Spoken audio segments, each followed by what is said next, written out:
صباح الخير متابعينا الكرام، متابعي حديث الشارع في كل مكان. اهلا وسهلا بكم في بث مباشر جديد هنا من داخل محافظه المنوفيه. معكم نجلاء خالد. منصه ABC وضحايا نصب منصه ABC، كان للمنوفيه نصيب للاسف من هؤلاء الضحايا، واحنا النهارده موجودين مع اثنين من ضحايا هذه عمليه النصب علشان يحكوا لنا تفاصيل الواقعه ويسردوا لنا ايه اللي حصل بالظبط وازاي عمليه النصب دي تمت معانا. الضحايا اللي اتعرضوا للنصب هنعرف منهم ازاي الواقعه دي حصلت وازاي ان هو. عليكم السلام. اهلا بيك حبيبي. قلنا ايه اللي حصل بالظبط معاك في البدايه؟ يعني ايه اللي خلاك تخش للمنصه وايه اللي عرفك على المنصه دي؟ والله يا باشا في واحد عرض عليا الفكره وقلت له لا تلاشاني خليني بعيد، قال لي لا ده حلو ومش عارف. انت شغال اصلا ايه؟ خراط. انت اصلا خراط يعني راجل ارزقي على الله. بتشتغل خراط معادي. خراط معادي. تمام.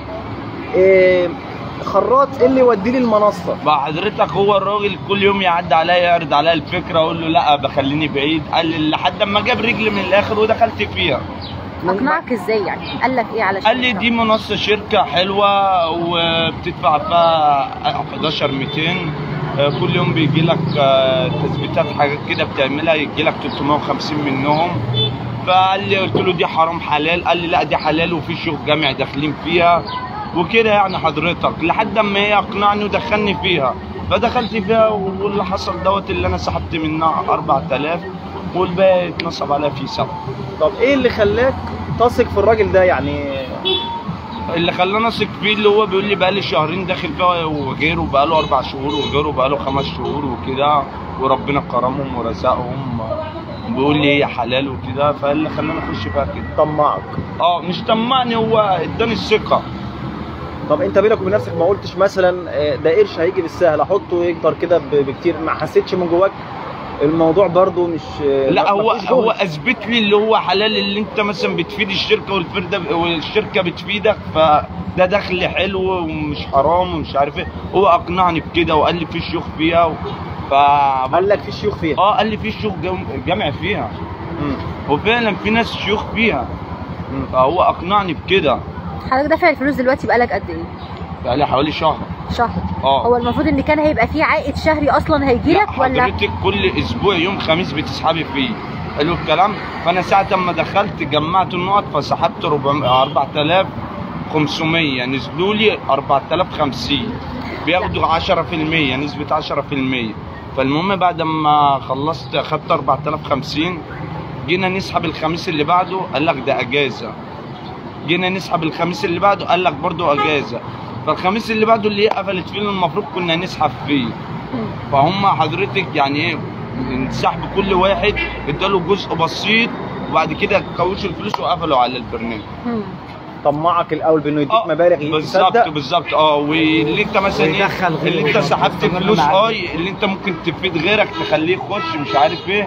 طب كلمني في النقطه دي، لان دايما طريقه النصب الشبكي دي ان هو يقنعك انك انت تجيب حد تاني من وراك. هل كان ليها ميزه او فلوس يقول لك انت لو جبت حد؟ انت يا باشا لو دخلت حد بيديك عليه نسبه، اللي انت ايه ساعته وجبت حد ومش عارف. ما انت لو جبت له حد وما ادكش عليه نسبه ما حدش هيجيب حد ولا حد هيدخل، لازم يبقى مديك نسبه ولا حاجه عشان تجيب حد. فهو لعب على الفكره دي اللي هو يجيب ناس يديك نسبه عليهم. يعني انت مثلا هتدخل ابو 11200 هيديك ايه؟ ينزلك مكافاه ثاني يوم 1500 1300 على الابلكيشن بتاعك.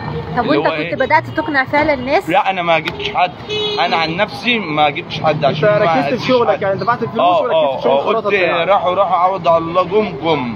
امال انا ما جبتش حد عشان ما اشيلش ذنب حد. يعني انا ما سحبتش حد ولا فتحت حد في الخط. طيب بعد الواقعه دي ما حصلت عملت محضر؟ لا ما عملتش محضر. ما عملتش محضر؟ لا. يعني انت حتى الان ما عملتش محضر؟ لا. ليه بقى؟ ما انا قلت خلاص.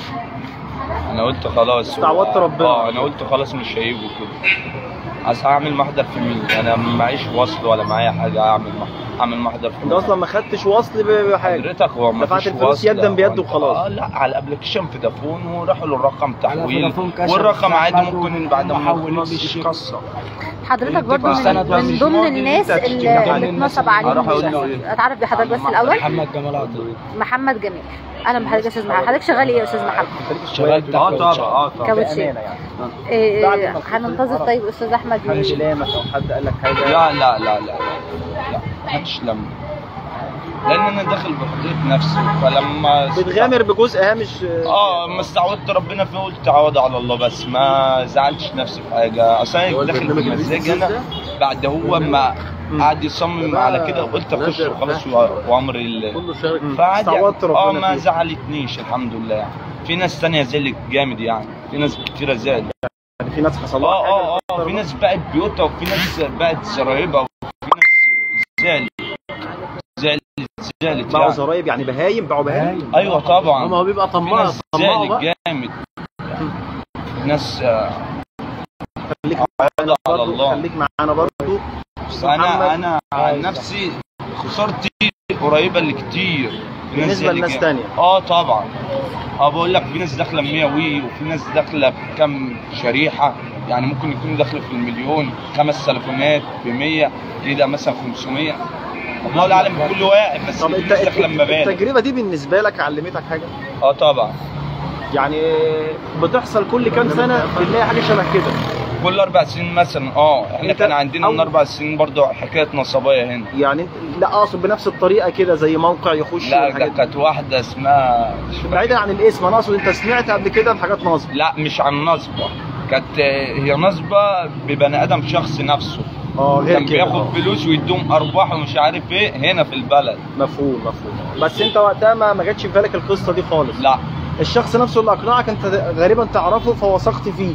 طبيعي، هو نفس الكلام اللي قنعه كان واثق فيه برضه، نفس الكلام يعني. هو ثقه عن ثقه عن ثقه. ايوه بالظبط، هي موصله لبعض. خليك معانا برضه استاذ محمد. يعني حضرتك شغال ايه؟ بتاع كاوتش. يعني احنا معانا الاولاني استاذ محمد خراط، واستاذ محمد كاوتش. انت طبعا راجل صنايعي بتاع شارع وبتاع سوق. رحت للفكره بتاعت المنصه دي ازاي؟ هو اللي قاعد يكلمنا طمعنا بيها، و35 مهام ومش 35 مهام. هنعلي الصوت بس شويه. اللي اتكلمنا في اللعبه دي طمعنا فيها 35 مهام وعلى فودافون كاش، وداخلين بقالنا شهرين. استاذ فاضل. يا اهلا بيك. اهلا بيك. اتفضل. يا اهلا بيك. اهلا بيك. الحمد لله. احنا طبعا لازلنا طبعا مع اكتر من حاله بنتكلم على الواقعه، فيعني حضرتك من ضمن الناس برضو انا من ضمن الناس. انا اكتر واحد اتبهدل. اكتر واحد اتبهدل 176,000. 176,000؟ والله 176,500. طب عملت محضر؟ هعمل محضر. ايه اللي هيفيدني يعني؟ طب انت ما كانش معاك اي وصله ولا اي حاجه؟ ولا اي حاجه. هو اللي حصل الاستاذ رأفت حلمي نصار، الراجل ده جه على القهوه اللي احنا بنقعد فيها مره، قال يا جماعه في منصه كويسه جدا بربحها كويس وعامله للغلابه، يعني منصه للغلابه لمساعده العالم المحتاجين. الوصف كان كده بتاعها؟ الوصف كان كده. انا من الاول مقتنع انها بتنصب، ومن الاول رفضت ان انا اخش.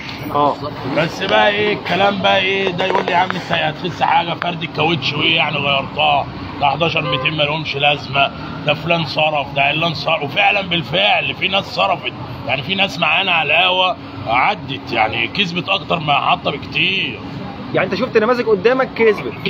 هو جابك بيربح الاول عشان خاطر يحسسك زي واحد انا بقى انا لقيت ناس بقى اللي مجموعه، احنا مجموعه كبيره اصدقاء في القهوه. انا ملاحظ ان كلكم في منطقه واحده يعني هو عشان هو من المنطقه دي. هو من هنا برضه. هو من هنا. واحد دخل في المنطقه كلها. لا ده هو ما دخلش كمان من عند صديق، ده هو كان بيقول لك انا مني للشركه مباشر، والشركه دي منصه كويسه وبتاع والحكايه والروايه، شركه مضمونه ونازله عشان تساعد الفئات البسيطه في مصر، وموثقه في الشهر العقاري، وموثقه مع مصر والضرايب والكلام ده، وفاتحين مكتب في ابو حمص، وبقى زي ما يكون هو كان صاحب الشركه.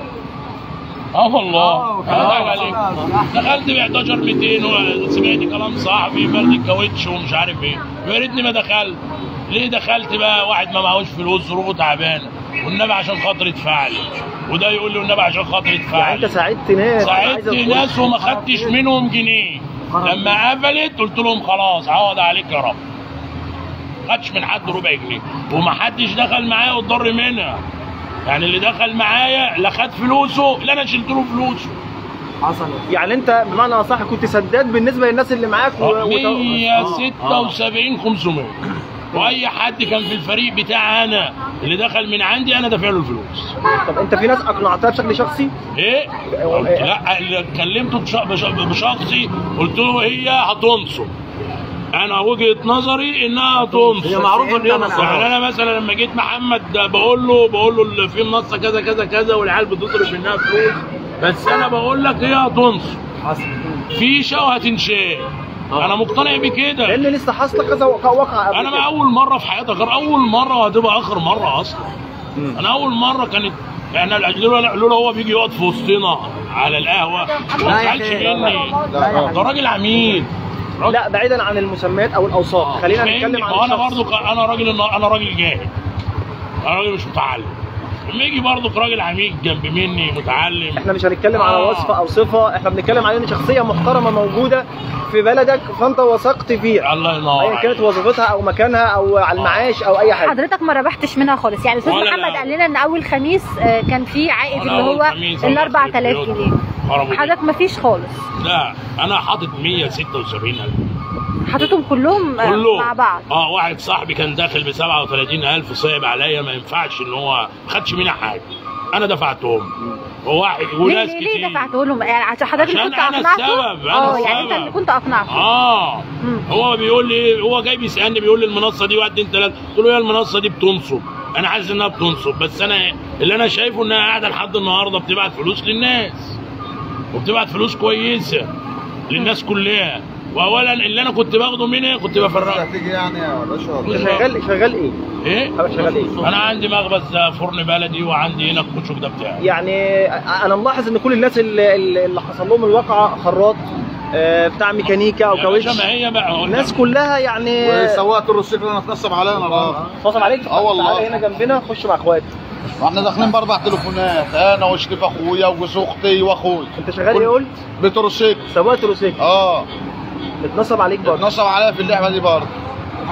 داخلين ب4 تليفونات، كل واحد دافع 11,200. 4 تليفونات يعني عملت ايه؟ يعني مش فاهم 4 تليفونات دي. الناس بيقولوا اللعبه دي بتبقى كلهم 500 جنيه. اقتنعنا زي اللي دخلت زي اللي دخل. كلنا دخلنا في اللعبه دي. بس انا رفضت وكلنا اتنصب علينا. الاستاذ رفض بقى عمل يقنعني. طب انت بعت مش هقول الاسماء بس حد احنا عشان مش عاملين محاضر، يعني عايز اقول انت 4 تليفونات دول بعتهم ولا جبتهم منين ال4 تليفونات اللي انت بتقول عليهم دول؟ ده اخويا انا واخويا وانا وخالد الاثنين ده خليت. وفي ناس جالها فلوس قال لك يلا اخش بالمره. هو لازم كل شريحه ما خدناش منها لا عشان بس نفهم. كل شريحه ليها 11,200. ايوه 11. بص يا حضرتك 900 جنيه 3,600 11,200 37 108 اللي انا دخلت فيه. انا داخل ب 108 وفي 258 في مفهوم. ده يعني في واحد صاحبي قال لي وهي كويس كلهم 1700. الواحد بس اللي زعلان منهم بس لما يبقى ناس متعلمه وناس دارسه ما يضحكوش على الناس اللي زينا البسطاء اللي زينا. ما احنا قلنا هتقفل. ربنا يعوضكم خير يا رب. الحمد لله رضا قوي. طيب انا عايز اقول هاخد انطباع. ده كان لايف سريع مع ضحايا عمليه النصب من منصه FBC هنا في محافظه المنوفيه. عدد من الضحايا ربنا يعوضهم خير يا رب. لعل وعسى ان اللايف ده يكون نصيحه لاي حد بيستجيب ان هو يدخل بفلوس في مكان غير معروف او منصه غير مضمونه. ربنا يعوضهم خير يا رب. شكرا لحضراتكم. ده كان لايف مع حديث الشارع. شكرا